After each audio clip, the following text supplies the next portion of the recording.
ত্রয়োদশ সংসদ নির্বাচন ও গণভোটের তফসিলের অপেক্ষা। বঙ্গভবনে সিইসি ও ৪ কমিশনার রাষ্ট্রপতির সঙ্গে সাক্ষাৎ শেষে বিটিভিতে রেকর্ড, যে কোনো সময় ঘোষণা। প্রথম ধাপে ১২৫ প্রার্থীর নাম ঘোষণা এনসিপির। ঢাকা ১১ আসনে নাহিদ, রংপুর ৪-এ আক্তার। অন্য দলের বিদ্রোহীদের স্বাগত জানানোর ঘোষণা। ভোটের পরিবেশ নিয়ে অসন্তোষ। প্রকৃত সংস্কার বোঝে না নতুন রাজনৈতিক দল, ক্ষমতায় যাওয়ার সিঁড়ি ভাবছে অনেকে। মন্তব্য মির্জা আব্বাসের। দেশ গড়তে বিএনপির কাছ থেকে পরিকল্পনা নেয়ার আহ্বান। জুলাই হত্যাযজ্ঞ মামলায় সজীব ওয়াজেদ জয় ও পলকের বিরুদ্ধে শুনানি আজ। আনিসুল সালমান সহ ৩ জনকে ট্রাইব্যুনালে হাজির। আবু সাইদ হত্যা মামলার সাক্ষ্য গ্রহণ।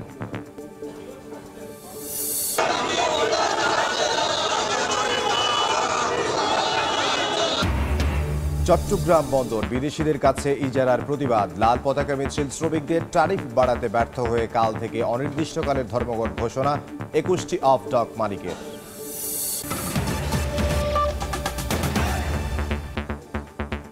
সময় সংবাদের সঙ্গে আছে আমি ইমদাদুল হক। ত্রয়োদশ জাতীয় সংসদ নির্বাচন ও গণভোটের তারিখ নিয়ে রাষ্ট্রপতির সঙ্গে সাক্ষাৎ করতে বঙ্গভবনে গেছে প্রধান নির্বাচন কমিশনার সহ ৪ কমিশনার। দুপুর ১২টার দিকে বঙ্গভবনে প্রবেশ করেন সিইসি। এদিকে নির্বাচনকে সামনে রেখে তফসিল ঘোষণার সব প্রস্তুতি সম্পন্ন হয়েছে। আজ রেকর্ডের পর যে কোনো সময় ঘোষণা করা হবে। এর আগে নির্বাচনের সার্বিক প্রস্তুতি জানাতে প্রধান উপদেষ্টা ডক্টর মোহাম্মদ ইউনূসের সঙ্গে দেখা করেন এএমএম নাসির উদ্দিনের কমিশন। আর প্রধান বিচারপতির সঙ্গে সাক্ষাৎ করে ৩০০ আসনেই বিচারিক হাকিম নিয়োগের অনুরোধ করেন সিইসি। ত্রয়োদশ জাতীয় সংসদ নির্বাচনে অংশ নিতে যাচ্ছেন প্রায় ১৩ কোটি ভোটার। সারা দেশে চূড়ান্ত করা হয়েছে ৪২,৭৬১টি ভোট কেন্দ্র। এই মুহূর্তে বঙ্গভবনের সামনে আছেন সহকর্মী কাউসারা চৌধুরী কুমু। সরাসরি যাব তার কাছে। কুমু, আমরা জানতে পেরেছি ইতিমধ্যে নির্বাচন কমিশন থেকে প্রধান নির্বাচন কমিশনার এবং অন্যান্য ৪ কমিশনার সাথে নির্বাচন কমিশন সচিব ইতিমধ্যে বঙ্গভবনের উদ্দেশ্যে রওনা দিয়েছেন এবং ১২:৩০টার সময় রাষ্ট্রপতির সাথে সৌজন্য সাক্ষাৎ চলবে এখানে। এবং এই সৌজন্য সাক্ষাতের মধ্যে আসলে নির্বাচনের প্রস্তুতি এবং নির্বাচনের তফসিল সহ যে সার্বিক যে বিষয়গুলো ভোটের সেই তুলে ধরা হবে এবং তুলে ধরার পরেই কিন্তু এখান থেকে গিয়ে বিটিভিতে তফসিলের রেকর্ডিং করবেন প্রধান নির্বাচন কমিশনার, অর্থাৎ জাতির উদ্দেশ্যে যে ভাষণটি দিবেন ভোটের সময়সূচি নিয়ে সেটি রেকর্ডিং করা হবে এবং তারপরেই আসলে তফসিল ঘোষণার সিদ্ধান্ত নির্বাচন কমিশনের। আর এই তফসিলের মধ্যে যা থাকবে মূলত ভোটের তারিখ এবং প্রার্থীর মনোনয়নপত্র জমা দেয়া এবং সংগ্রহ, জমা দেয়া, প্রার্থীর মনোনয়নপত্র প্রত্যাহার, প্রতীক বরাদ্দ, সার্বিক বিষয়গুলোই আসলে সময়সূচিগুলো উল্লেখ থাকবে এই তফসিলের মধ্যে এবং ভোটের সার্বিক বিষয়গুলো আসলে তুলে ধরা হবে তফসিলের মধ্যে। এই বিষয়গুলো জানাতেই মূলত রাষ্ট্রপতির সাথে এখানে সৌজন্য সাক্ষাৎ করতে এসেছে এবং যেহেতু নির্বাচন কমিশন এখানে তাদের নির্ধারিত কয়েকটি তারিখ এখানে নিয়ে আসে এবং এই তারিখগুলো নিয়েই মূলত আলোচনা হয়। আলোচনার প্রেক্ষাপটে একটি সুনির্দিষ্ট তারিখ, ভোটের তারিখ নির্ধারণ করা হয়। আর এবার যেহেতু একই দিনে জাতীয় নির্বাচন এবং গণভোট অনুষ্ঠিত হচ্ছে, সেক্ষেত্রে শুধু গণভোটের মাত্র দিন সময়টুকু উল্লেখ থাকবে সেই তফসিলে, মানে গণভোটের দিনটি। একই সাথে এবার ভোটের সময় ১ ঘন্টা বাড়ানো হয়েছে, অর্থাৎ সকাল ৮টার পরিবর্তে ৭:৩০টার সময় ভোট গ্রহণ শুরু হবে এবং চলবে বিকেল ৪:৩০ পর্যন্ত। নতুন আইনের সংযোজন হয়েছে যাতে করে নির্বাচন কমিশন প্রশ্নের ঊর্ধ্বে উঠতে পারে এবং ভোট যাতে সুষ্ঠু সুন্দরভাবে অনুষ্ঠান হতে পারে, তবে ভোটের পরিবেশ নিশ্চিত করতে পারে, সেটি মূলত বিষয়। যেহেতু তারা রওনা দিয়েছেন, কিছুক্ষণের মধ্যে হয়তো বঙ্গভবনে পৌঁছে যাবে প্রধান নির্বাচন কমিশনার সহ তার নেতৃত্বাধীন যে কমিশন। এই ছিল এখানকার এই মুহূর্তের সবশেষ তথ্য। বঙ্গভবনের সামনে থেকে সহকর্মী কাউসারা চৌধুরী কুমু। নির্বাচন সামনে রেখে প্রথম ধাপে ১২৫ আসনে প্রার্থী তালিকা ঘোষণা করেছে এনসিপি। সকালে রাজধানীর বাংলা মোটরে কেন্দ্রীয় কার্যালয়ে প্রার্থী তালিকা প্রকাশ করেন দলটির সদস্য সচিব আখতার হোসেন। ঢাকা ১১ আসন থেকে নির্বাচন করবেন দলটির আহ্বায়ক নাহিদ ইসলাম। আখতার হোসেন রংপুর ৪, সাজ্জিস আলম পঞ্চগড় ১, হাসনাত আবদুল্লাহ কুমিল্লা ৪ ও নাসির উদ্দিন পাটোয়ারি ঢাকা ১৮, তাসনিম জারা ঢাকা ৯ আসন থেকে লড়বেন। প্রার্থী তালিকা ঘোষণা শেষে দলটির নেতারা জানান জুলাই চেতনা ধারণ করে এবং সংস্কারের পক্ষে অন্য দলের বিদ্রোহী প্রার্থীদের স্বাগত জানাবে এনসিপি। তবে এখনও নির্বাচনের পরিবেশ সন্তোষজনক নয় বলেও জানান তারা।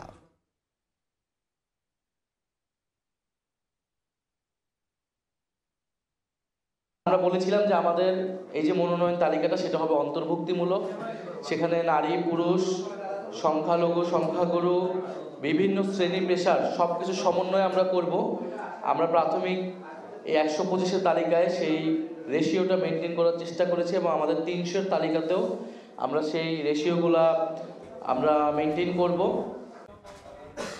এই মুহূর্তে রাজধানীর বাংলা মোটরে এনসিপির অস্থায়ী কার্যালয়ে আছেন সহকর্মী নাইম হাসান। বিস্তারিত জানতে সরাসরি যাব তার কাছে। 125টি আসনে দলীয় প্রার্থীদের প্রাথমিক তালিকা ঘোষণা করেছে জাতীয় নাগরিক পার্টি এনসিপি। আজ সকালে দলটির মুখ্য সচিব সদস্য সচিব আক্তার হোসেন এই 125 জনের তালিকা ঘোষণা করেন। আমি যদি 125 জনের মধ্যে দলটির যে কেন্দ্রীয় নেতারা রয়েছেন তাদের নামগুলো একটু উল্লেখ করতে চাই, তাহলে দলটির আহ্বায়ক নাহিদ ইসলাম ঢাকা 11 আসন থেকে নির্বাচনে লড়বেন। সদস্য সচিব আক্তার হোসেন রংপুর 4 আসন থেকে নির্বাচনে লড়বেন। এছাড়া সার্জিস আলম পঞ্চগড় 1, হাসনাত আবদুল্লাহ কুমিল্লা 4, নাসিরউদ্দিন পাটোয়ারি ঢাকা 18, তাসনিম জাহরা ঢাকা 9, সামান্তা শারমিন ঢাকা 13, সারোয়ার তুষার নরসিংদী 2, আব্দুল্লাহ হান্নান মাসুদ নোয়াখালী 6 ও আরিফুল ইসলাম আদিব ঢাকা 14 আসন থেকে এবার নির্বাচনে লড়বেন। এই যে 125 জনের যে তালিকা ঘোষণা করেছে এনসিপি, সেখানে আক্তার হোসেন বলেছেন যে তাদের এই 125 জনের তালিকায় সমাজের সকল শ্রেণী পেশার মানুষের অংশগ্রহণ ছিল। সেখানে রয়েছে পেশাজীবী, বুদ্ধিজীবী থেকে শুরু করে কৃষক, রাজনীতিবিদ, বিভিন্ন শ্রেণী পেশার মানুষ। বিশেষ করে আক্তার হোসেন তাদের এই 125 জনের তালিকায় জুলাই যোদ্ধা বা জুলাই যোদ্ধা পরিবারের সদস্যদেরকেও অগ্রাধিকার দিয়েছেন।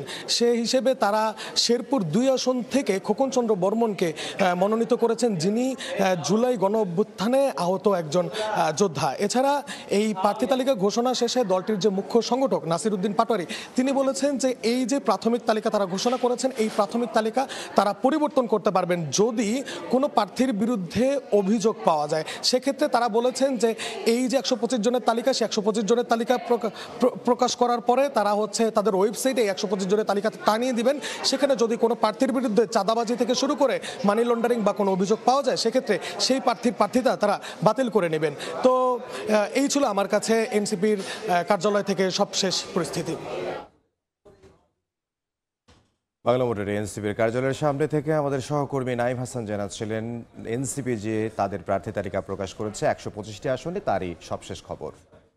নতুন রাজনৈতিক দল প্রকৃত সংস্কার বোঝে না, তাদের অনেকেই সংস্কারকে ক্ষমতায় যাওয়া সিঁড়ি ভাবছে বলে মন্তব্য করেছেন বিএনপির স্থায়ী কমিটির সদস্য মির্জা আব্বাস। রাজধানীর খামারবাড়িতে বিএনপির দেশ গড়ার পরিকল্পনা শীর্ষক কর্মসূচিতে এ কথা বলেন তিনি। এতে অংশ নেন যুবদল ও কৃষক দলের নেতাকর্মীরা। সংস্কার বিএনপির সৃষ্টি উল্লেখ করে দেশ গড়তে বিএনপির কাছ থেকে পরিকল্পনা নেয়ার আহ্বানও জানিয়েছেন মির্জা আব্বাস। জনগণের কাছে কিভাবে ভোট চাইতে হবে তার দিক নির্দেশনাও দেন তিনি। এ সময় দেশে বিএনপি চেয়ারপারসন বেগম খালেদা জিয়ার প্রয়োজনীয়তার কথা তুলে ধরেন দলের স্থায়ী কমিটির সদস্য।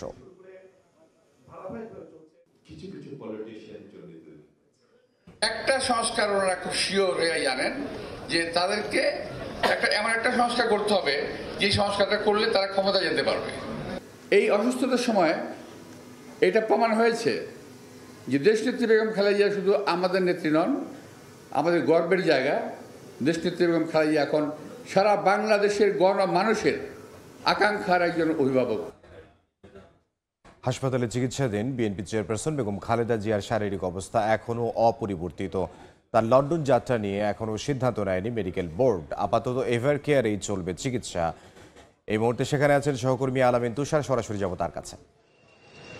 তুষার, কিন্তু এই খালেদা জিয়া এখানে অর্থাৎ এভার কেয়ার হাসপাতালে ভর্তি হন, অর্থাৎ আজ প্রায় 18 দিন হয়ে গেল এবং এখনো পর্যন্ত তার শারীরিক অবস্থা স্থিতিশীল রয়েছে এমনটাই আমরা জানতে পেরেছি। আর তার শারীরিক অবস্থা এখনো পর্যন্ত তেমনভাবে উচ্চ পর্যায়ের ভ্রমণের জন্য অর্থাৎ এয়ার অ্যাম্বুলেন্স বা এই ধরনের ভ্রমণের জন্য এখনো প্রস্তুত হয়নি, এরকমটাও কিন্তু আমরা জানতে পেরেছি। যার কারণে মাঝখানে গেল মঙ্গলবার কিন্তু সবশেষ বলা হচ্ছিল যে এয়ার অ্যাম্বুলেন্স আসবে এবং এয়ার অ্যাম্বুলেন্সের জন্য ঢাকার হযরত শাহজালাল আন্তর্জাতিক বিমানবন্দরের কাছ থেকে অনুমতিও নেওয়া হয়েছিল। সকাল 9টায় এসে পৌঁছানোর কথা ছিল, কিন্তু সেটি কিন্তু পরবর্তীতে বাতিল হয়েছে এমনটাই কিন্তু আমরা জানতে পেরেছি। এবং তার পুত্রবধূ অর্থাৎ বড় পুত্রবধূ যিনি আসলে একজন পেশাগত জীবনে একজন ডাক্তার ছিলেন, ডক্টর রুবাইদা রহমান, তিনি কিন্তু ঢাকা এসেছেন এসেছেন দর্শক, সেটা আপনারা সবাই নিশ্চয়ই জানেন। এবং তিনি কিন্তু এই মেডিকেল বোর্ডের সদস্য। এবং আমরা যেমনটা দেখেছি যে চীন থেকে এবং বাংলাদেশের যারা চিকিৎসকরা রয়েছেন এবং ইংল্যান্ডের যে চিকিৎসক দল রয়েছেন তাদের সমন্বিত যে মেডিকেল বোর্ড, সেই মেডিকেল বোর্ডের অংশ কিন্তু ডাক্তার জোবায়দুর রহমান নিজেও,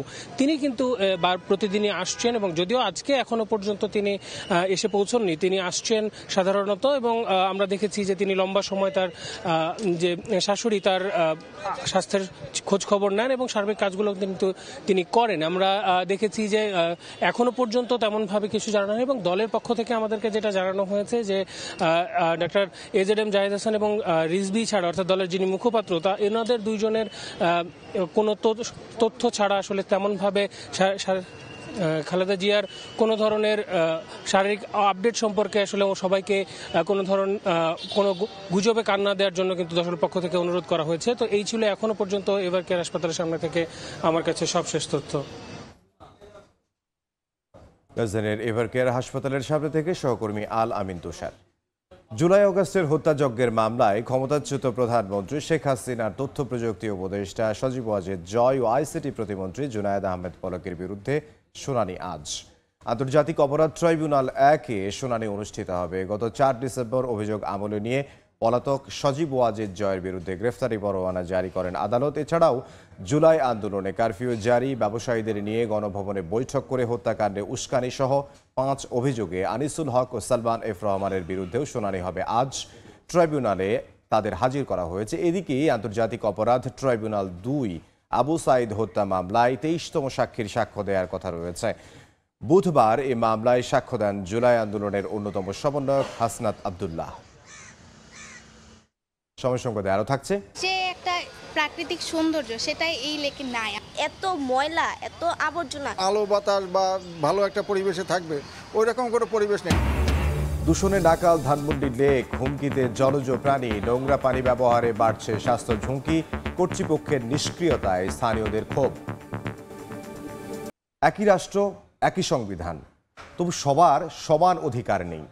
ফুটপাতের জীবন থেকে কয়লার ধোঁয়ায় মেশা শ্রমিকের চোখের জল বলে দেয় মানবাধিকার বাস্তবায়নের পথে এখনো পিছিয়ে রাষ্ট্র।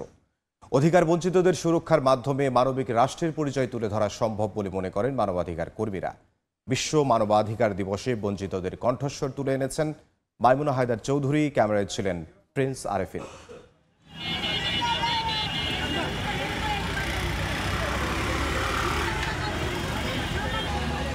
আলো ঝলমলে অট্টালিকা আর রাস্তার পিছে বিলাসবহুল গাড়ির সারি, কিন্তু সেই আলোর ঠিক নিচেই ফুটপাতে বহমান অন্য জীবনের গল্প।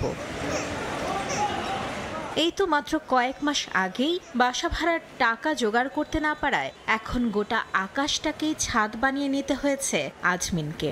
তারপর থেকে এক শিশুকে কোলে আর অনাগত সন্তানকে নিয়ে ফুটপাতে খেয়ে না খেয়ে দিন কাটছে তার। এদিকে ভাড়াটাও বেশি, 5,000 টাকা, 4,000 টাকা, 5,500 টাকা রুম ভাড়া।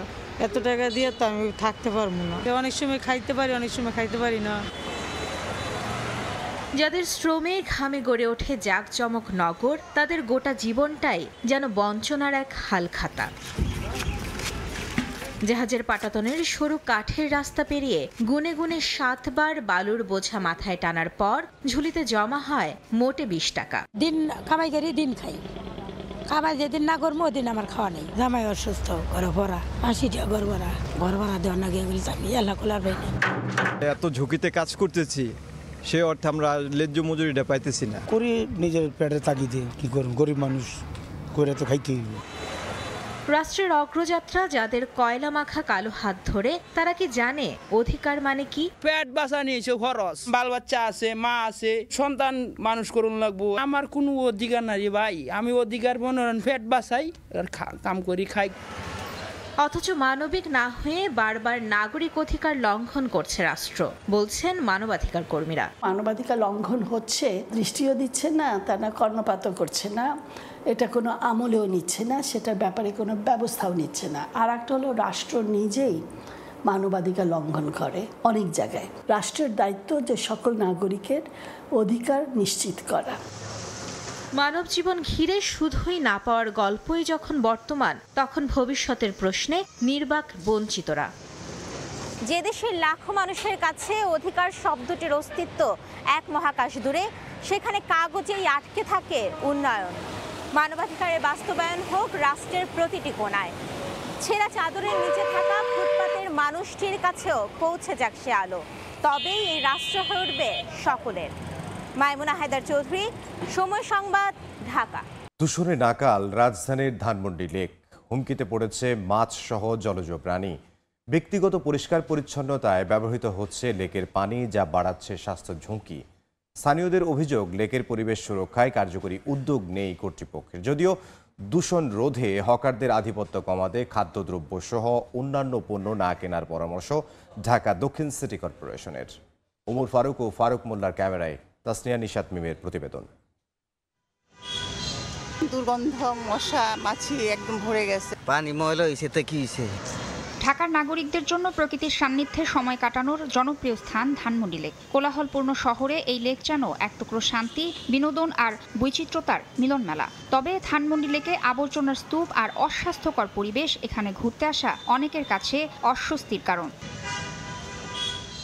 বিশাল এই জলাধার এখন অনেকেই ব্যবহার করছেন ব্যক্তিগত কাজে। গোসল থেকে শুরু করে কাপড় ধোয়ার কাজও হচ্ছে হরহামেশা। এতে পানি দূষিত হওয়ার পাশাপাশি বাড়ছে স্বাস্থ্য ঝুঁকিও। খাবারের প্যাকেট, চায়ের কাপ, পলিথিন সহ বিভিন্ন উচ্ছিষ্ট লেকের চারপাশেই যেন তৈরি করেছে অদৃশ্য বর্জ্যের দেয়াল, যার বড় অংশই আসে লেকপাড়ের বিভিন্ন দোকানপাট আর হকারদের কাছ থেকে। পানি ময়লা হয়েছে তো কি হয়েছে? ছাপানে সব পরিষ্কার করে দেয়। প্রাকৃতিক সৌন্দর্য সেটাই এই লেকে নাই। এটা পুরোটাই এখন হইলো জায়গা লোপাটের জায়গা হয়ে গেছে। এত বড় একটা জায়গা, ফ্রি জায়গা, সেটা এখন যারা এখানে আছে ওরা এটাকে বিভিন্নভাবে এটা ইউজ করতে। হকারদের সংখ্যা বৃদ্ধির জন্য দর্শনার্থীদেরই দায়ী করছে সিটি কর্পোরেশন। আর পরিষ্কার পরিচ্ছন্নতা ও দেখভালের দায়িত্ব চায় ধানমন্ডি সোসাইটি। সোসাইটি যদি সুযোগ পায় তাহলে সত্যিকারের যে লেক ডেভেলপমেন্ট, লেকটা সুন্দরভাবে করা যায়, এখানে লেককে ঘিরে যে একটা সুন্দর কমিউনিটি গ্রো করা যায়, এটাকে আমরা দেখিয়ে দিতে পারবো। দোকান আছে, অনেক বাদামওয়ালা আছে। এখন নাগরিক যদি সেটি রিসিভ না করে তার কাছ থেকে, তাহলে কিন্তু এটা নিরুৎসাহিত হয়। পরিবেশ বান্ধব নয় এমন প্রকল্প আর বাণিজ্যিকীকরণ লেকের অকাল ধ্বংসের কারণ বলে মনে করছেন বিশেষজ্ঞ। লোভ, লালসা, ব্যবসা এর মধ্যে ঠেলে দেওয়ার মধ্যে দিয়ে এর এই অকাল ধ্বংসের কারণ হিসেবে। পরিবেশ, জনস্বাস্থ্য ও জীববৈচিত্র্যের জন্য গুরুত্বপূর্ণ নগরীর ফুসফুস খ্যাত এই জলাধারকে বাঁচাতে এখনই সচেতন হওয়ার তাগিদ সংশ্লিষ্টদের। অযত্ন আর অবহেলায় প্রতিদিনই একটু একটু করে হারাচ্ছে ধানমন্ডি লেকের সৌন্দর্য। নষ্ট হচ্ছে বাস্তুতন্ত্রের ভারসাম্য, আর তাই বাড়ছে পরিবেশগত ঝুঁকি। পরিকল্পনাবিদরা বলছেন, লেকের উন্নয়নের চেয়েও বেশি জরুরি এর নিয়মিত রক্ষণাবেক্ষণ ও সুষ্ঠু ব্যবস্থাপনা নিশ্চিত করা। তা না হলে শহরের গুরুত্বপূর্ণ এই জলাধার অচিরেই হারাবে তার কার্যকারিতা। তাসনিয়া নিশাত মিম, সময় সংবাদ, ঢাকা। সময় সংবাদে আরও থাকছে। হাফ ছেড়ে বাঁচল বার্সেলোনা, চ্যাম্পিয়ন্স লিগে পিছিয়ে পড়েও ফ্র্যাঙ্কফুর্টের বিপক্ষে জয় পেয়েছে কাতালোনিয়ানরা। 3 মিনিটে জোড়া গোল করে দলের ত্রাতা জুলুস কুন্দে। এবার বাণিজ্যের সংবাদ।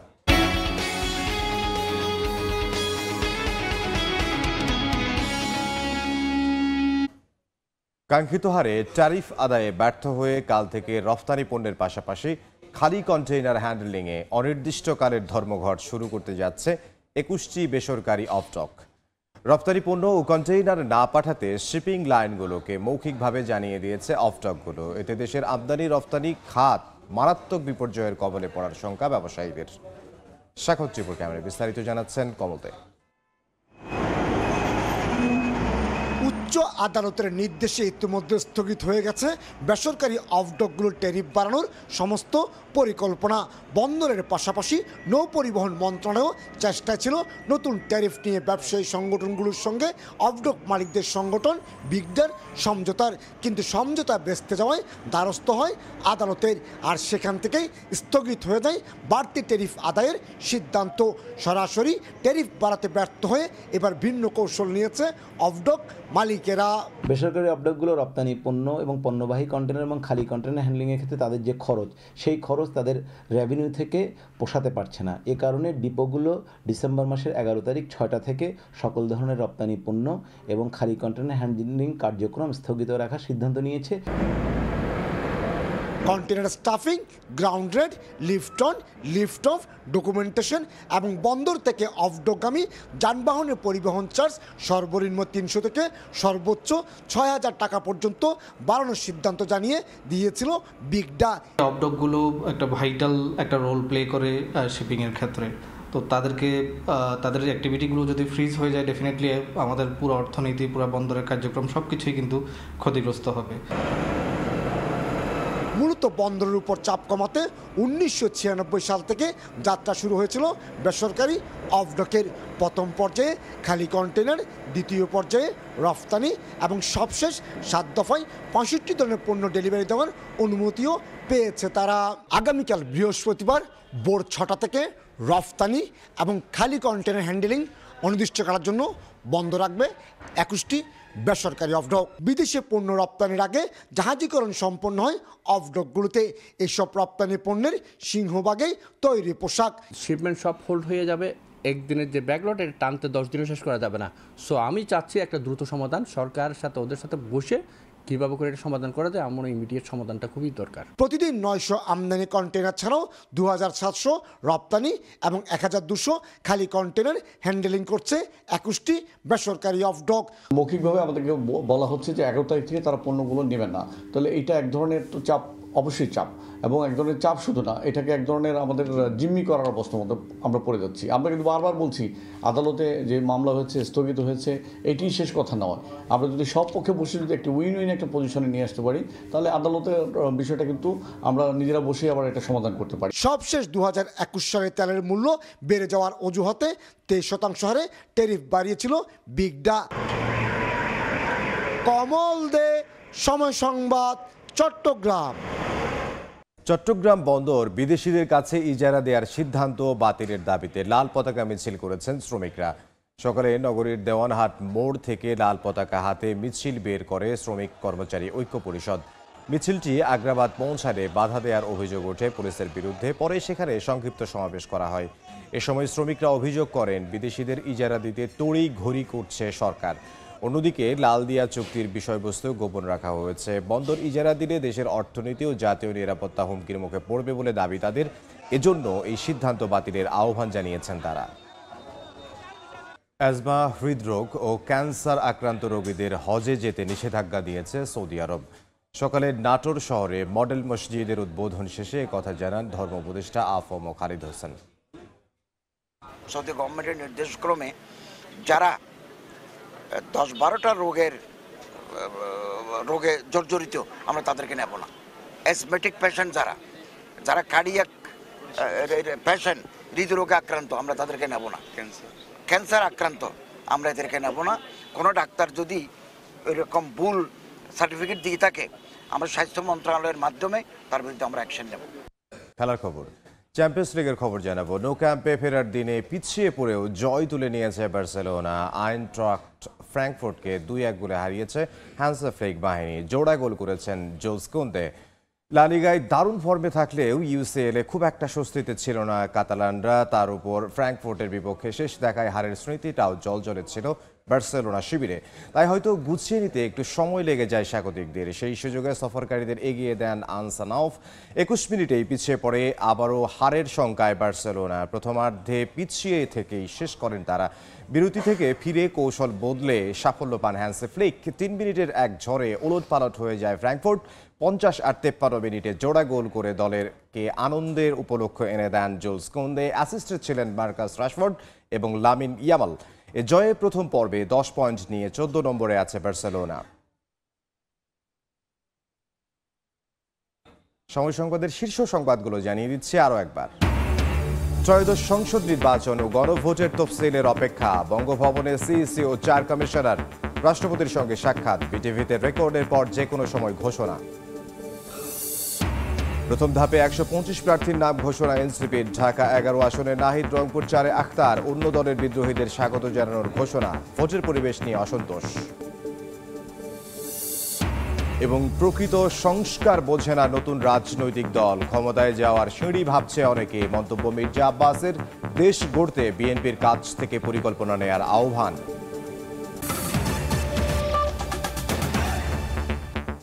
এ ছিল দুপুর 12টার সময় সংবাদে। খেলার সময় সঙ্গে থাকবেন সহকর্মী সাজিদ মুস্তাহিদ। ধন্যবাদ ইমদাদ। খেলার সময় আসছি কিছুক্ষণ পর, সঙ্গেই থাকুন সময়ের।